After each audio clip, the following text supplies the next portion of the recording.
एक बहादुर fire fighter अपनी जान को जोखिम में डालकर एक छोटी बच्ची को बचाने के लिए एक ऊंची इमारत से छलांग लगा देता है। वो खुद पीठ के बल नीचे गिरता है लेकिन बच्ची को सुरक्षित रखता है। तभी आश्चर्यजनक रूप से वो फौरन ठीक हो जाता है। वो बच्ची को देखने जाता है। वो लड़की से उसका नाम पूछता है लेकिन वो उसे कोई जवाब नहीं देती, बल्कि वो उसे एकदम नजरअंदाज करते हुए अपने मॉम डैड के साथ वहाँ से चली जाती है। किम सोचता है क्या वो एक थैंक्स का भी हकदार नहीं था। तभी उसे कुछ अजीब महसूस होता है। उसे आसपास के माहौल में बदलाव सा नजर आता है। वो देखता है सब कुछ पहले जैसा ही है, फिर भी अलग सा लग रहा है। तभी वो सुनता है कि उसे पीछे से कोई नाम लेकर पुकारता है। वो मुड़ता है उन्हें देखने के लिए। उसे एक आदमी और एक औरत मुस्कुराते हुए दिखाई देते हैं। वो तिरछी नजरों से गौर करता है। उसके सहकर्मी फायर फाइटर एक मृत शरीर को घेरे हुए हैं। लेकिन ये क्या, ये तो खुद उसी का शरीर है। उसे अपनी आंखों पर विश्वास नहीं हो रहा था। वो ये दृश्य देखकर पागल सा होने लगता है। तभी वो आदमी औरत उसके पास आते हैं और उसे अपना परिचय कराते हैं कि मैं हेवन हूँ और ये डियाक चून है। हम तुम्हारे गार्डियंस हैं जो मरने के बाद होने वाली 7 परीक्षाओं में तुम्हारा मार्गदर्शन करेंगे। वो उसे बताते हैं आज 28 अप्रैल 2017 की तारीख को तुम बिल्कुल ठीक समय पर मरे हो। किम उनसे प्रार्थना करता है कि उसे एक आखिरी बार अपनी माँ से मिलने दिया जाए, लेकिन उसकी एक नहीं सुनी जाती और उसे जबरदस्ती एक पोर्टल के द्वारा परलोक पहुंचा दिया जाता है। 7 परीक्षाएं शुरू होने से ठीक पहले किम की मुलाकात उसके तीसरे गार्डियन कैंग्रिम से होती है। वो दूसरी दुनिया का एक सम्मानित गार्डियन है जिसने अपने पिछले 1000 सालों के कार्यकाल में पूरी 47 आत्माओं को इन 7 परीक्षाओं से सफलतापूर्वक पार कराया है। अब वो परीक्षाओं के क्रम को पार करने के लिए पहले गेट पर पहुंचते हैं। डियाक चून प्रथम गेट पर किम का टिकट लगाती है। तभी एक ऐलान होता है कि किम एक आदर्श मानव है। आदर्श मानव उस इंसान को कहा जाता है जो जीवन भर नेकी से जीता है और सम्मानपूर्ण मौत मरता है। डियाक चून उसे बताती है कि किम तुम पिछले 422 सालों में पहले आदर्श मानव। वो उसे बताती है कि एक आदर्श मानव की 7 परीक्षाओं को अपने निर्धारित 49 दिनों के अंदर सफलतापूर्वक पार करने की सबसे अधिक संभावना होती है, और अगर वो ऐसा कर लेता है तो उसे धरती पर फिर से जन्म मिलेगा। अब वो प्रथम द्वार में प्रवेश करते हैं। उनका सबसे पहला पड़ाव था हत्यारों का नरक। अगर किम ने किसी की हत्या की है या वो किसी की हत्या का जिम्मेदार पाया जाता है तो उसकी सुनवाई होगी और दोषी पाए जाने पर उसे यहीं बंदी बना लिया जाएगा और अगले 50 सालों तक वो यातनाएं झेलेगा। किम न्यायाधीश सम्राट ब्योनजोंग के सामने प्रस्तुत होता है। उसके 2 बदतमीज अभियोक्ता किम के ऊपर अन्यायपूर्ण आरोप मढ़ने शुरू कर देते हैं। वो कहते हैं किम अपने सहकर्मी को एक जलती इमारत के अंदर घायल और असहाय छोड़ आया था। उसके पास पूरा समय था कि वो वापस लौटा और उसे वहाँ से बचाकर निकाल ले आता। इसके बावजूद इस खुदगर्ज ने उसे वही छोड़ दिया और फिर देखते ही देखते इमारत ढह गई और वो बेचारा मारा गया। अभियोक्ता उसके ऊपर हत्या का आरोप लगाते हैं और उसे 50 सालों तक आग में जलने की सजा की सिफारिश करते हैं। तभी उसके बचाव में कैंग रिम उसका प्रतिनिधि बनकर खड़ा होता है। वो उस दिन की घटना को सम्राट ब्योनजोंग के सामने प्रदर्शित करता है जब किम अपने साथी को बचाने की कोशिश कर रहा था। तभी उन्हें उसी बिल्डिंग में फंसे हुए आम लोगों के चीखने चिल्लाने की आवाजें आती हैं। किम का साथी उससे कहता है कि वो जाए और लोगों को पहले बचाए, जिसके बाद लौटकर वो उसे बचा सकता है। जब किम सारे लोगों को सकुशल बचाकर वापस ले आता है तो वो अपने दोस्त को बचाने के लिए दौड़ता है, लेकिन अफसोस तब तक बहुत देर हो चुकी थी। आग ने बिल्डिंग को अपने आगोश में ले लिया और पूरी की पूरी इमारत धराशायी होकर गिर गई, जिसमें उसका दोस्त मारा गया। कैंग रिम न्यायाधीश को बताता है कि जब किम अपने दोस्त को छोड़कर आम नागरिकों को बचाने गया तो उसने पूरी जान लगा दी और उसने पूरे 8 लोगों की जान बचाई। उसने एक के बदले 8 जिंदगियां बचाई हैं और ये एक शानदार काम है और उसे सजा देना सरासर अन्याय होगा। न्यायाधीश ब्योनजोंग उसकी बात से सहमत होता है और किम को आरोप से मुक्त करता है। वो उसे एक योद्धा घोषित करता है। अब गार्डियंस उसे आलस्यों के नरक की ओर लेकर चल देते हैं। यहाँ एक मनमोहक झरना दिखाई देता है,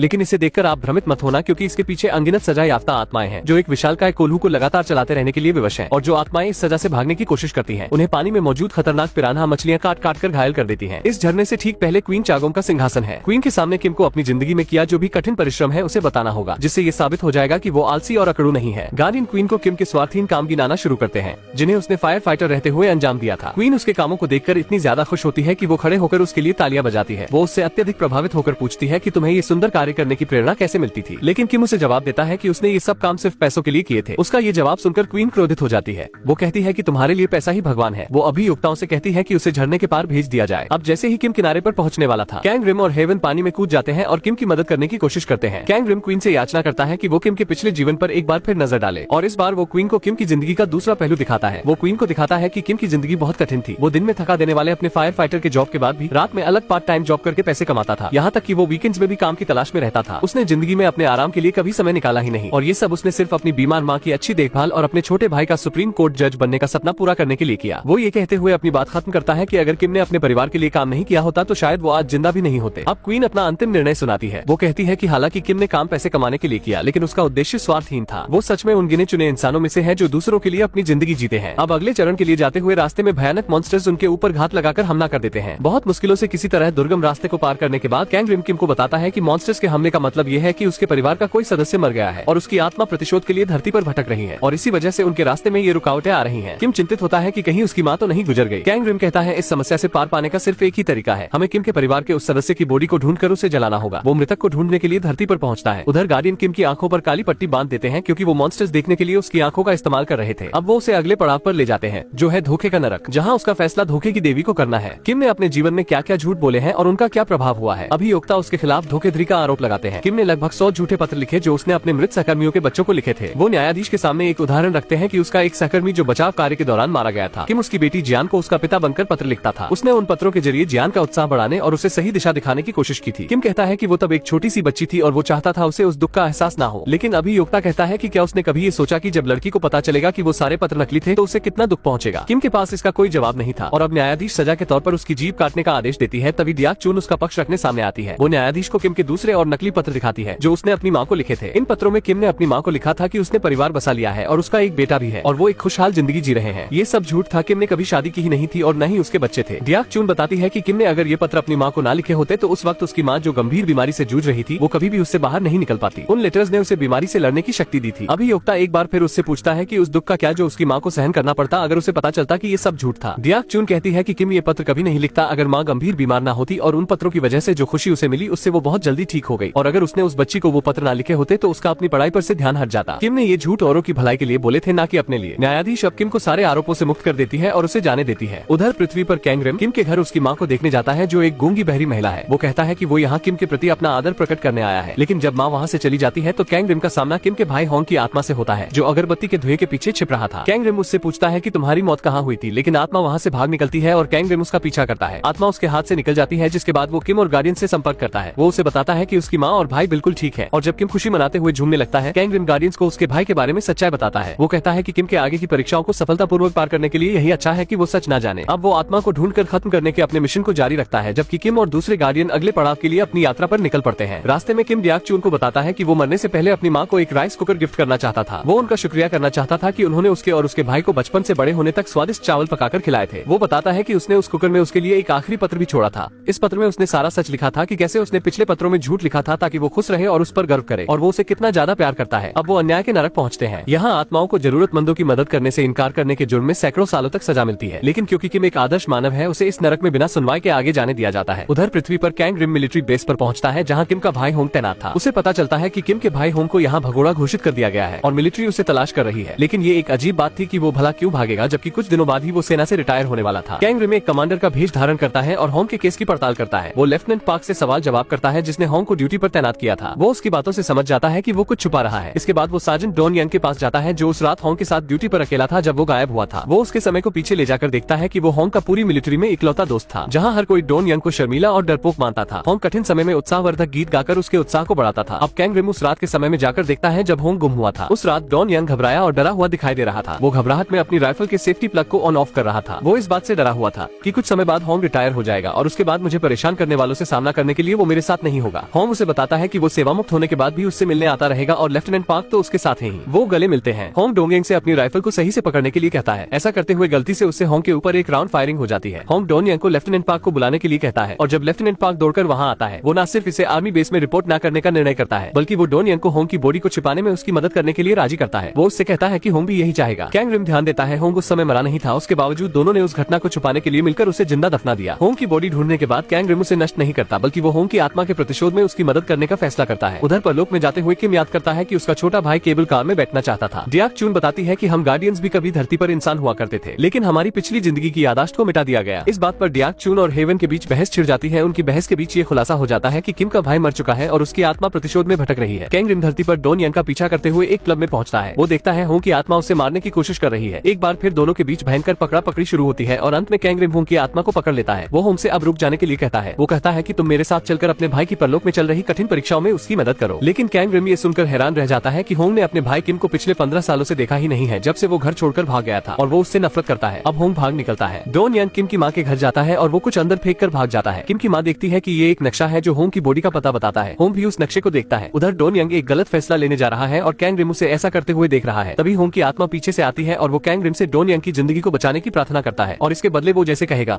वैसा वो करने के लिए तैयार हो जाएगा। कैंग रिम हामी भरता है लेकिन कड़ाई से उसे बताता है कि धरती पर मनुष्यों की जिंदगी में दखल देने का किम की परलोक में चल रही सुनवाई पर खराब असर पड़ेगा। अब वो कैंग रिम के गले का इस्तेमाल अपनी आवाज डॉन यंग तक पहुंचाने के लिए करता है। होंग वही गाना गाकर सुनाता है जो उसने उसके लिए लिखा था लेकिन डॉन यंग सिर्फ कैंग रिम को ही देख सकता था। वो उससे कहता है कि उसने उसे माफ कर दिया है और कहता है कि तुम्हें पिछली बातों को भूलकर जिंदगी में आगे बढ़ना चाहिए। उधर रास्ते में किम और गार्डियंस 5वीं सुनवाई के लिए आगे बढ़ते हैं। ये है विश्वासघात का नरक जहाँ आत्माओं को स्वार्थपूर्ण विश्वासघातों के लिए सजा दी जाती है। उन्हें एक आईने में फंसाकर मारा जाता है। उसकी न्यायाधीश क्वीन सोंग किम को बिना सुनवाई के जाने देती है क्योंकि वो एक आदर्श मानव है जिसने सदा ईमानदारी से जीवन व्यतीत किया है। अगली सुनवाई तक पहुंचने के लिए उन्हें एक खाई के नीचे जाना होगा जो उन्हें हिंसा के नरक तक पहुंचाएगी। लेकिन यहाँ पर कैंग रिम के इंसानी दुनिया में दखल देने का परिणाम इन्हें यहाँ पर झेलना पड़ता है और वो तैरते तैरते अचानक से सैकड़ों किलोमीटर नीचे जा गिरते हैं। हैं। किम और उसके साथ दो गार्डियंस को किंग जिन वोंग के सामने प्रस्तुत किया जाता है। यहाँ किम पर आरोप लगता है कि एक बार उसने अपने छोटे भाई को बचपन में बहुत मारा था, जबकि उस समय उसका भाई बीमार था और इस घटना के बाद वो घर से भाग गया और उसने फिर कभी भी अपने भाई से माफी नहीं मांगी और उसके भाई ने भी इसके लिए उसे कभी माफ नहीं किया। गार्डियंस अपना पक्ष रखने की कोशिश करते हैं, लेकिन किंग जिन वोंग उनकी दलील को व्यर्थ मानते हुए कहता है कि किम साफ साफ दोषी है और उसे अपने भाई से माफी भी नहीं मिली है। वो उस पर अपना फैसला सुनाने ही वाला था कि तभी दोनों गार्डियंस कैंग रिम से मदद मांगते हैं। कैंग रिम डियाक चून से किंग जिन वोंग से प्रार्थना करने के लिए कहता है कि किम का फैसला आखिरी सुनवाई के बाद सुनाया जाए। डियाक चून किंग जिन वोंग से मांग करती है और उसकी ये मांग मान ली जाती है, लेकिन इसका मतलब ये होगा कि इस कोर्ट के आरोप भी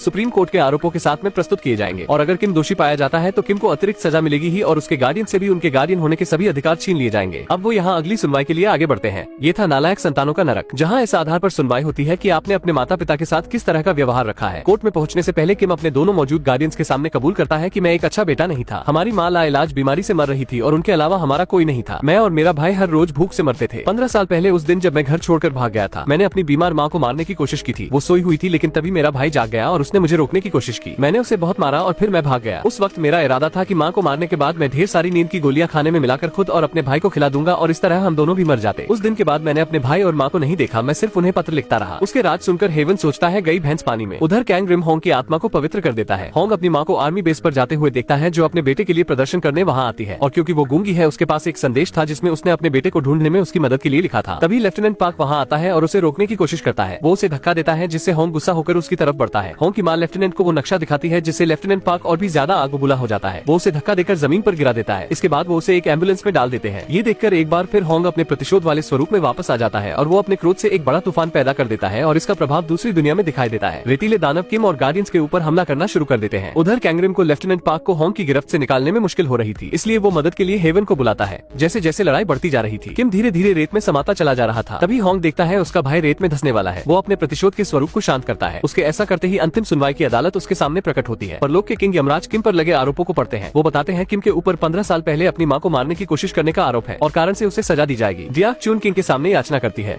वो कहती है उस समय किम की माँ सो रही थी और वो इससे अनजान थी, तो उसे उस गुनाह के लिए कैसे सजा दी जा सकती है जो उसने कभी किया ही नहीं और उसकी माँ भी जिससे अनजान थी। किंग यमराज उसकी अधूरी जानकारी को सुधारता है। वो उसे कर्म के आईने में दिखाता है कि वास्तव में किम की माँ उस समय जागी हुई थी और वो बस सोने का दिखावा कर रही थी। जब उसने देखा उसका बेटा उसे मारने जा रहा है तो वो अंदर ही अंदर रोने लगी क्योंकि उसका दिल टूट गया था। लेकिन वो जानती थी ऐसा होने से उसके बच्चों की जिंदगी आसान हो जाएगी, इसलिए वो उनके लिए अपना बलिदान देने के लिए तैयार हो गई। अब जैसे ही किम को ये बात पता चलती है वो घुटनों के बल नीचे गिर जाता है। वो फूट फूट कर रोता है। किंग यमराज से अपने लिए सजा की भीख मांगता है जिसका वो हकदार है। अब जैसे ही अभियोक्ता उसके खिलाफ आरोपों को पढ़ना शुरू करते हैं, तभी अचानक एक भूकंप उठता है और कर्म के आईने में हम देखते हैं होंग एम्बुलेंस में बेहोश पड़ी अपनी माँ के सपनों में प्रवेश करता है। वो अपनी माँ को बताता है कि देखो माँ, मैं मरने के बाद दूसरी दुनिया में सुप्रीम कोर्ट का जज बन गया हूँ। वो माँ को उस दिन की याद दिलाता है जब उसके भाई किम ने परिवार को खत्म करने का प्रयास किया था। वो उसे बताता है कि किम ने उन्हें मारने की कोशिश तो जरूर की थी, लेकिन वो ऐसा कर नहीं सका और घर छोड़कर भाग गया। लेकिन फिर भी उसने हमें छोड़ा नहीं। वो अपराध बोध में हमसे दूर रहा और हमें सहारा देने के लिए वो पूरी जिंदगी गुलामों की तरह काम करता रहा। अगर उसने हमारे लिए ये नहीं किया होता तो हम बहुत पहले मर गए होते। इसके बाद होंग अपने भाई को माफ कर देता है और अपनी माँ को गले लगा लेता है और आज पहली बार वो उसे बोलते हुए सुनता है। वो उसे नाम से पुकारती है और उसे सांत्वना देती है। वो उसे बताती है कि ये सब मेरी ही गलती थी, ये सब कुछ होता ही नहीं अगर मैं एक अच्छी माँ होती। ये सुनकर किंग यमराज निर्णय लेता है कि सारे आरोप रद्द किए जाते हैं। जिस पाप के लिए धरती पर माफी मिल चुकी हो उसके लिए परलोक में कोई सजा नहीं है। वो निर्देश देता है कि स्वर्ग के दरवाजे पर पहुंचते ही किम को फिर से धरती पर जन्म दे दिया जाए। जाने से पहले किम डियाक चून का धन्यवाद करता है। उधर कैंग रिम धरती को छोड़ने से पहले किम की माँ को किम का राइस कुकर पहुंचा देता है। घर जाकर वो उसे खोलती है, उसे किम का पत्र मिलता है। वो पत्र पढ़ती है और मुस्कुराती है और मूवी की यही पर ही हैप्पी एंडिंग हो जाती है। दोस्तों, यहाँ तक आ ही गए हो तो वीडियो को एक लाइक जरूर करें